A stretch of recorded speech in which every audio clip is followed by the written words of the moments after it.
Eu não vim para ser ministrado, mas sim para ministrar. Amém? Então, nós ministramos aos nossos filhos, às nossas esposas, primeiramente com palavras. Nós podemos fazer muito por eles. Podemos fazer muitos sacrifícios através de atividades e tudo mais. Porém, uma das formas principais de demonstrar amor é, na verdade, com palavras. Seus filhos precisam das suas palavras. O melhor que podemos fazer, apesar de termos esta tendência a reclamar, nós temos essa propensão de reclamar. Aliás, por que Marta estava atribulada, ansiosa, preocupada com tantas coisas? Estava preocupada com muitas coisas porque ela não fez a única coisa. Ela não estava aos pés de Jesus focada nele. Ela não estava aos pés de Jesus como alguém recebendo do seu amor, alguém buscando aquele tempo de silêncio. Porque é ali que eu recebo o seu amor. Sabe, às vezes eu estou com pessoas e eu gosto de estar com as pessoas, é claro, mas eu penso, eu quero ir embora e passar tempo com o Senhor hoje. Várias vezes eu me sinto assim, porque eu sei que é lá que eu recebo o seu amor incondicional. Com os meus amigos, apesar de amá-los, eu nunca vou saber se eles têm um amor incondicional por mim ou não. Amém? Vocês me amam porque eu estou aqui pregando. É condicional, é condicional. Se eu não estiver pregando, vocês não me amam. Não, pastor, mesmo sem pregar, nós amamos você. Que Deus abençoe vocês. Aleluia. Agora que você conhece essas tendências em você, o novo homem é rápido em ver algo bonito. Eu já compartilhei isso, mas para o benefício daqueles que ainda não ouviram, tem uma história que não é da Bíblia, que é um escrito muito antigo lá do passado, que é chamado de livro apócrifo, que são escritos sobre Jesus, porque o próprio João disse que Jesus fez muitas coisas. Tantas coisas que, se tudo que Jesus fez fosse escrito, todos os milagres que ele operou, eu creio que nem juntando todos os livros do mundo poderiam conter o que ele fez. Uau! Imagine contar os detalhes dos grandes e dos pequenos feitos, quantos livros levaria? Amém? Ainda escrevemos livros sobre os seus 3 anos e meio de ministério. Então, aquilo que foi escrito foi para o nosso benefício. De toda forma, esta história testemunha no meu espírito, fala de uma pequena multidão e pessoas dizendo coisas terríveis, terríveis, sobre algo que eles estavam vendo. Diziam palavras terríveis, alguns estavam tapando seus narizes e eles estavam, de certa forma, apreensivos com aquilo que estavam olhando, estavam, de certa forma, horrorizados, com um olhar de nojo e... De repente eles olharam para trás e viram alguém, perceberam que era Jesus e abriram caminho. E, abrindo caminho, ficaram em silêncio. Jesus se aproximou e olhou aquilo que estavam olhando e era um cachorro morto. A aparência era horrível porque o cachorro tinha sido morto violentamente e estava fedendo, cheio de moscas. As pessoas cuspiam nele, mas ao verem Jesus ficaram em silêncio, observando o que ele diria. Jesus olhou e disse, as pérolas, sabem pérolas? Os dentes do cachorro eram lindos como pérolas. Do jeito que o cachorro estava, os seus dentes estavam expostos. E ele disse, nem as pérolas são mais brancas do que estes dentes. Ele viu algo positivo para falar. O meu espírito testemunha disso, que é uma história digna do meu Senhor. Amém? Nós temos esta tendência, porém a tendência do céu é olhar para o bem. A razão pela qual Jesus veio à terra e morreu na cruz por nós, pelos nossos pecados, foi para que o pecado não fosse mais uma barreira entre você e Deus. É um assunto encerrado. Quando Deus olha para você, Ele quer que você saiba que Ele não está olhando para os seus defeitos. Quando Ele se aproxima de Deus, Ele pensa, nossa, mas eu fui rude com a minha mulher. Como vou me aproximar de Deus? Estou desesperado pelo favor dEle. O meu chefe me ligou, me disse que eu estou encrencado e agora eu preciso de Deus, preciso do seu favor, da ajuda dEle, pelo amor de Deus. Eu nem vou contar para minha esposa. No que você está focado? Não no amor dEle.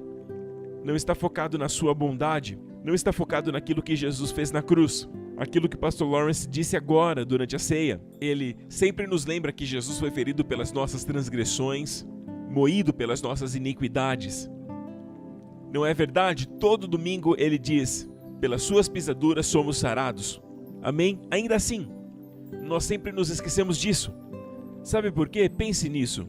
Jesus no cenáculo disse: Deus é glorificado nele e eu estou em Deus. Sabe quando ele disse isso? Exatamente quando ele deu a Judas o pão que ele molhou. Isso é um ato de amor. Na cultura judaica, quando você mergulha o pedaço de pão ali no recipiente e entrega para uma pessoa, aquele a quem você entrega é a pessoa que você mais ama. É, na verdade, a pessoa que você está honrando mais. Não honrando, mas, na verdade, amando mais. Amém? Ele não poderia estar honrando o ato de Judas. Judas estava no processo de trair Jesus por 30 moedas de prata. Tudo tinha sido profetizado na Bíblia, até a traição, até mesmo as moedas de prata. Então, Jesus deu para ele e disse: faça rápido aquilo que tem que fazer. E a Bíblia diz que ele saiu do cenáculo. É bem detalhado. O texto diz que era noite. Era uma noite. Então, falando espiritualmente, era uma noite para Judas. Ele foi para as trevas. E Jesus sabia o que ele estava fazendo, mas os discípulos, os apóstolos, não sabiam. Eles pensaram que, como Judas era o tesoureiro, eles pensaram que quando Jesus disse: vá fazer aquilo que você tem que fazer rápido. E sabe, Jesus é tão generoso. Ele estava dizendo: vai me trair? Então faz rápido. Sim, ele sabia. Eu gosto da forma com que o capítulo começa. Jesus sabendo que ele tinha vindo do Pai e que voltaria para o Pai, deixou de lado o vestuário e lavou os pés dos discípulos, incluindo o pé de Judas, porque ele ainda estava lá. Vocês se lembram quando ele fez isso? Ele se aproximou de Pedro e Pedro disse: Senhor, o Senhor não deve lavar o meu pé. Como assim me lavar?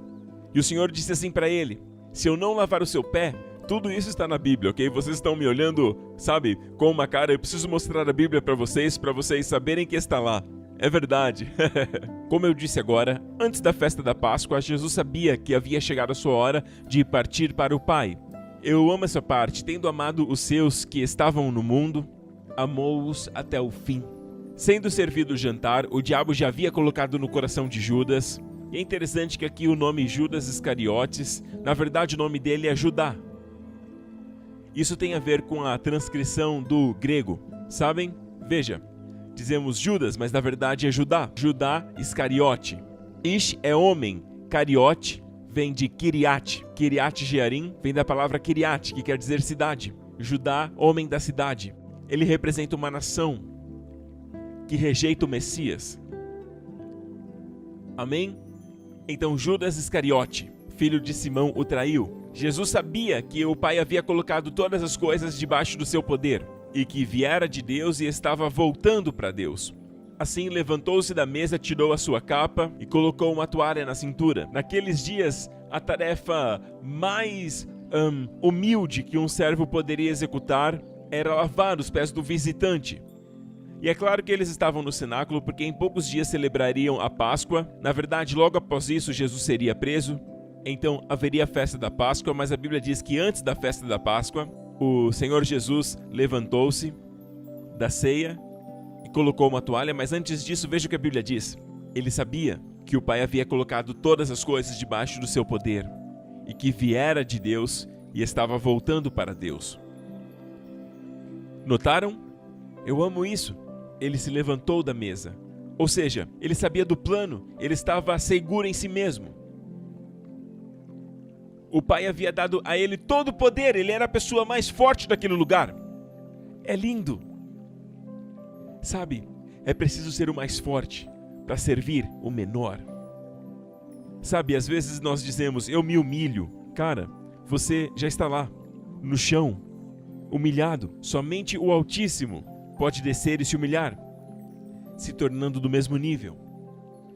Nós sabemos a verdade, não importa os elogios. Aos olhos de Deus, todo homem está lá. Eles não percebem. Quando Adão pecou, o homem caiu. Não dá para descer mais que isso. Deus quer humildade? Sim. Humildade significa saber que tudo que temos vem de Deus. Devemos a Ele. Então louvamos e agradecemos a Ele. Posso ouvir um amém, igreja?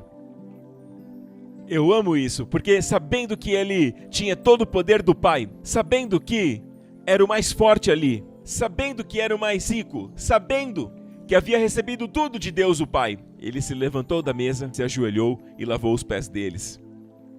É assim que o Senhor te ama. Todo o poder que Ele tem, Ele usa para te servir, para te limpar da sua deformação e pecado. Ele usa o seu poder. Sabe, eu amo isso porque...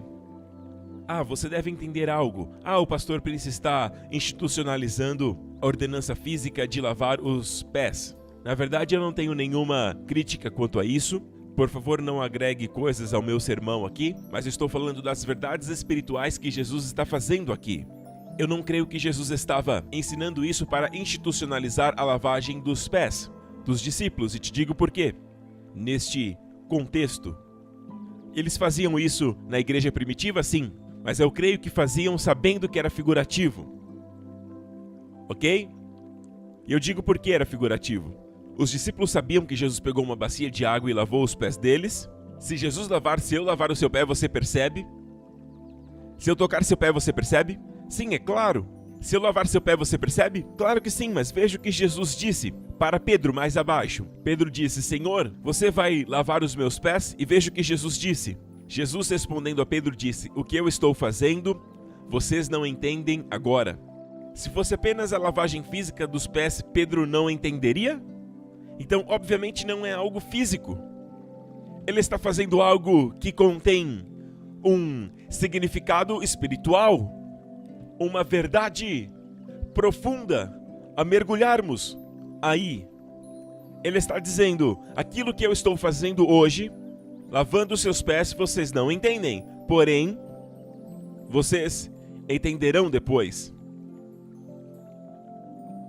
Ou seja, tudo aqui é simbólico. O Pai entregou a ele todas as coisas. Ele se levantou da ceia, e a ceia simboliza a cruz. Ele se levantou da cruz. Quando o Pai diz: Deus é glorificado nele e ele em Deus. Porque a glória de Deus é manifesta aonde? Lá na cruz. Por quê? Porque lá na cruz toda a glória de Deus é manifesta ao máximo, ao extremo, ao ponto mais elevado. O pecado do homem, nunca houve um pecado maior do que pegar a bondade perfeita que veio à terra, curando enfermos, limpando leprosos, vencendo a morte, abrindo os olhos dos cegos. Ao rejeitar toda essa bondade, e não apenas isso, expondo a uma morte vergonhosa, uma morte cruel, cheia de tortura, numa cruz. O pecado do homem elevado ao máximo contra a bondade perfeita. Lá na cruz, vemos o poder do maligno manifesto ao seu máximo. Ele foi capaz de persuadir multidões de homens ao pecado e a seguir a sua vontade. E ele ainda está agindo no mundo hoje para pecar contra aquele que entregou a vida por eles. Ali na cruz podemos ver Deus sendo glorificado, porque todos os seus atributos de santidade e justiça, inflexível, justo. Se Deus fosse flexível na sua justiça, seria o caos total. Nós vemos tudo isso se encaixando lá na cruz. A rigorosa justiça de Deus foi executada em sua retidão. Sua perfeita retidão estava ali manifesta na cruz. Então, a justiça de Deus estava satisfeita. Agora vemos algo maravilhoso. Vemos que homens maravilhosos. Vemos a história de Belém, vemos a história de Nazaré, vemos as histórias do litoral da Galileia, onde aquele jovem bebê que veio à terra para se tornar um homem, cresceu, e vemos ele se tornar um homem perfeito, um homem elevado à bondade perfeita, a mais perfeita. Não se esqueça que ele era um homem, fez isso como um homem. Jamais houve um homem com tamanha bondade e amor manifesto desta forma. Ele entregou tudo, ele amou e obedeceu seu pai ao ponto de entregar a sua própria vida. Ali na cruz. E ali na cruz, O infinito, incondicional e eterno, maravilhoso amor de Deus por nós foi demonstrado. Por isso dizemos, Deus amou o mundo de tal forma que entregou o seu Filho naquela cruz.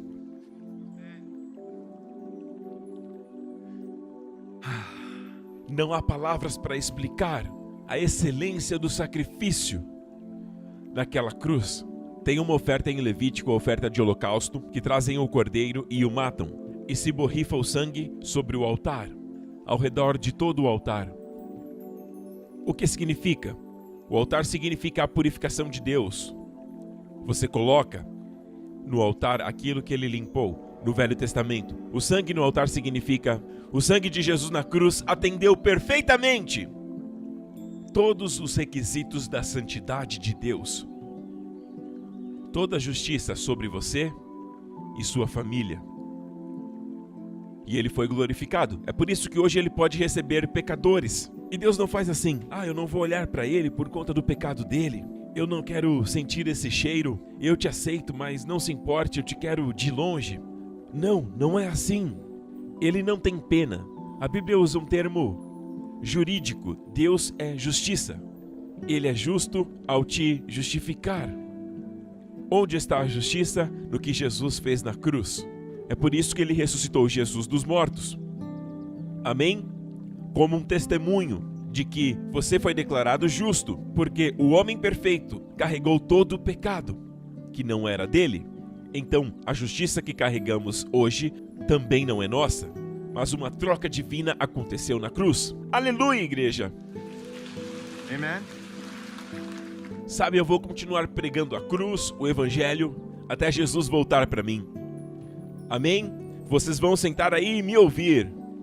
Esse é o pão, essa é a vida, é sua saúde, é sua abundância de dias. Amém?